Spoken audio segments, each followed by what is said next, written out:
있습니다.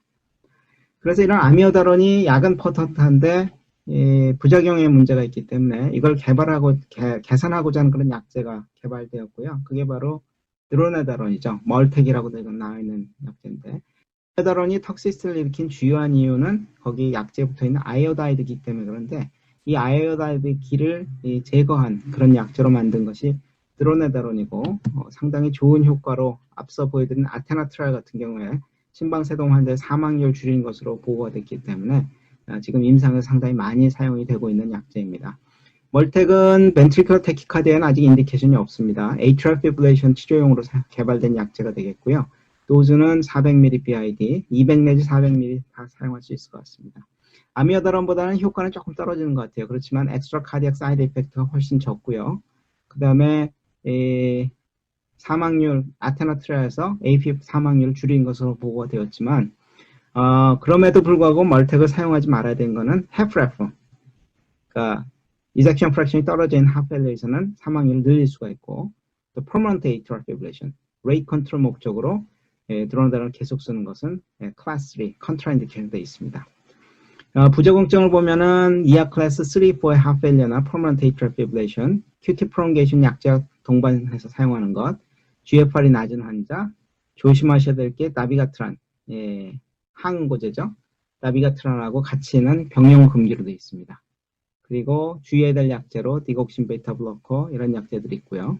그 다음에 모니터링은 다른 약제랑 비슷하게 처음 처방하고 4주 후에 심전도, LFT, EGFR을 보고 QTC 500 이상인 경우에 끊어야 되는 것으로 되어 있는데, 애드버스 이펙트 중에 아미오다론 같이 심한 애드버스 이펙트는 없지만 제 경험상 간 기능 수치가 올라가는 환자가 종종 있기 때문에 리버 펑션 테스트는 처음 처방하고 나서 4주 이내 꼭 확인을 하시는 것이 좋겠습니다. 이게 이제 아테나트랄이죠. 그 심방세동 환자를 대상으로 해서 사용을 했더니 리듬 컨트롤이 좀 덜 된 환자에서도 충분치 않은 경우에도 사망률이 줄었기 때문에 상당히 센세이션한 그런 결과를 보여줬었는데, 문제는 이어서 시행한 팔라스 트라이얼에서는 이 경우에 이제 permanent atrial fibrillation, ejection fraction 낮은 아주 고위험군 환자들을 집어넣었더니 이런 환자들에서는 오히려 사망률이 다시 늘어나는 걸 보여주고 있어서 일반적으로 structural heart disease가 심하지 않은 관상동맥 질환 정도 있고 ejection fraction 괜찮고 이런 환자들에서는 상당히 사망률 줄이는 좋은 약제이지만은 하프웨일러가 동반된 환자 그리고 permanent atrial fibrillation에서는 사망률을 늘리는 약제로 기억을 해두시면 되겠습니다. 마지막으로 이제 소탈롤인데요. 소탈롤은 굉장히 오래된 약제죠. IKR 블로커하고 베타 블로커 효과가 굉장히 강한 약이고요. 굉장히 오래된 약인 만큼 VT, atrial fibrillation 다양한 질환에 사용하고 있고, 도즈는 80 내지 160ml BID 상당히 도즈 레인지가 높지만은 문제는 QT 프롤ongation 심하고 이로 인해서 그 톨사드포아가 2 내지 4%까지 보고된 바가 있습니다. 그래서 컨트로버시가 있지만은 최근에는 그 올코즈 모탈리티를 증가시킬 수 있다는 그런 보고가 있어서 이번 2020년도 ESC 가이드라인에서는 클래스 2B 인디케이션으로 이 선택의 우선권이 떨어졌습니다. 그리고 소탈롤의 가장 큰 특징은 100% 리널 익스크루션이기 때문에 간 기능이 나빠진 환자에서는 소탈롤이 상당히 유용하게 사용될 수 있는 약제이지만 키드니가 나쁜 환자에서는 굉장히 조심해야 되겠죠. 그래서 역시 QTC 모니터링하는 것이 굉장히 중요하고, 금방 내가 이게 클래스 3 항부정 맥주 3가지를 소개를 시켜드렸는데 3가지 클래스 3 항부정 맥주 중에서 가장 그 QT 프롤ongations에 예민하게 조심해야 되는 약제가 소탈롤입니다. 그래서 톨사드포아나 하프웨일러 그룹페이션, 심한 브라디카디아 이런 것들이 있을 수 있습니다. 아까 클래스 1C 항부정맥주에서는 use dependency, 하트레이트가 빠르면 빠를수록 그 효과가 더 강하게 나타난다고 말씀드렸는데, 이 소탈롤 같은 경우에 반대입니다. reverse use dependency라고 해서 브라디카디아가 심해지면은 약효가 더 강해집니다. 이게 이제 일리인데요. 수술하고 나서 이제 페이싱을 하다가 여기 보면 페이싱 블립이 있는데 들어가질 않죠. 페이스메이커 말펑션이 생기면서 브라디가 생겼습니다. 그러니까 QT가 이렇게 확 길어지는 걸 볼 수가 있죠. 이제 조금 가다가 이런데 PVC가 빡 뛰면은 톨사드포아로 그냥 바로 넘어갈 수 있기 때문에 상당히 위험한 컨디션이라고 할 수가 있겠습니다. 자, 그 다음에 세 번째 명제는 심전도는 반드시 부정맥은 반드시 심전도로 진단하고 심전도로 모니터링하는 질환이라는 것을 꼭 기억을 해주셨으면 좋겠습니다. 그래서 2020 ESC 가이드라인에서 그 항부정 맥주를 일단 선택해서 사용하고 나서 롱텀 가게 사용할 경우에 리커멘데이션을 보면은 아미오다로는 half-ref, ejection fraction이 떨어진 경우에는 1차 약이지만 그 이외에 그 심방세동에 있어서는 2차 약제라는 거 기억해 주신 게 좋겠고요. 드로네다로는 대부분의 그 심장질환, half-ref를 제외한 모든 그 atrial fibrillation rhythm control에 사용이 가능합니다.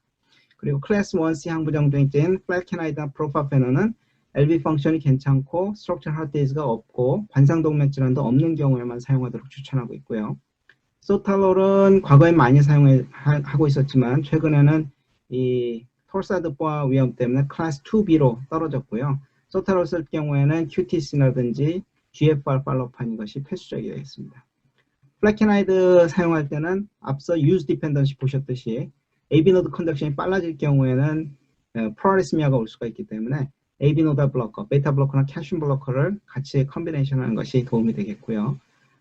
항부정 맥제를 레이 컨트롤 목적으로 사용되는 것은 클래스 3 인디케이션입니다. 하지 말라는 겁니다. 그래서 항부정 맥제는 반드시 리듬 컨트롤 목적으로만 사용하는 것이 좋겠습니다. 이제 항부정 맥제를 쓰다가 또 재발하는 경우가 꽤 있는데 이런 경우에 어떻게 하냐에 대한 게 가이드라인의 내용이 되겠습니다. 그래서 페록스마 에이트럴 피브레이션 같은 경우에는 캐타타블레이션, AF, 엔테로스믹 페일한 경우에 당연히 캐타타블레이션이 클래스 1 인디케이션으로 되어 있고요.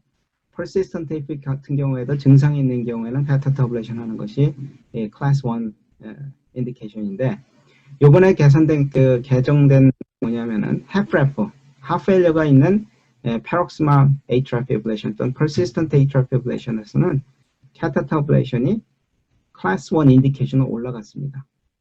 아까는 이제 항부정 맥주 쓸 경우는 아미오다로만 쓰라고 말씀드렸는데 캐타타블레이션이 상당히 사망률을 줄여주는 것으로 데이터들이 나오기 때문에 클래스 1 인디케이션 올라가 있다는 걸 기억해 두시면 되겠습니다. 결론적으로 항부정 맥주는 구조적인 심장질환 환자에서 사망률을 증가시킬 수 있기 때문에 가이드라인을 딱 맞춰서 치료하는 것이 안전성을 보장할 수가 있겠고요. 약제를 선택하기 전에 트레드밀이나 에코 또 이런 것들을 가지고 구조적인 심장질환을 익스클로전 한 후에 사용하는 것이 좋겠습니다. 드로네다로는 관상동맥 질환이 있을 경우에도 사용할 수 있는 그런 일반적으로 사용할 수 있는 약제고요. 아미오다로는 퍼턴트하긴 하지만은 롱텀 톡시시티 때문에 헤프레프, 하페일러가 있는 환자에서만 퍼스트 라인으로 사용합니다. 그리고 약제에 대해서 잘 알고 가능성 있는 부작용에 대한 설명과 모니터링이 꼭 필요하고 use dependency, class 1C 항부정맥제는 레이트가 빨라질 경우에는 톡시시티가 많이 나타나기 때문에 반드시 AB 노드 블로커를 같이 사용하시는 게 좋겠고 reverse use dependency, 포타슘 채널 블로커의 경우에는 하트 레이트가 느려질 경우에 약효가 강해지고 QT 프롱게이션이 늘어나기 때문에 브라디가 심한 환자에서는 톨사드보아의 위험을 꼭 생각하셔야 되겠습니다. 또 모든 항부정맥제가 그렇지만 특히 소듐 채널 블로커 같은 경우에는 사이너스 노드 디스펑션에는 싱코피 리스크에 대해서 환자에게 미리 설명이 필요하겠고요. 아미오다론 톡시티는 그 몸에 어큐뮬레이션 되는 약이기 때문에 장기적으로 꾸준히 팔로우업이 필요한데 특히 펄모너리 파이브로시스는 타이밍을 놓치면 환자를 잃을 수 있기 때문에 꼭 이런 모니터링을 주재하는 것이 중요하겠습니다. 결론적으로 부정맥은 심전도로 진단하고 심전도로 치료 효과를 평가하는 질환이라는 것을 잊어서는 안 되겠습니다. 경청해 주셔서 감사합니다.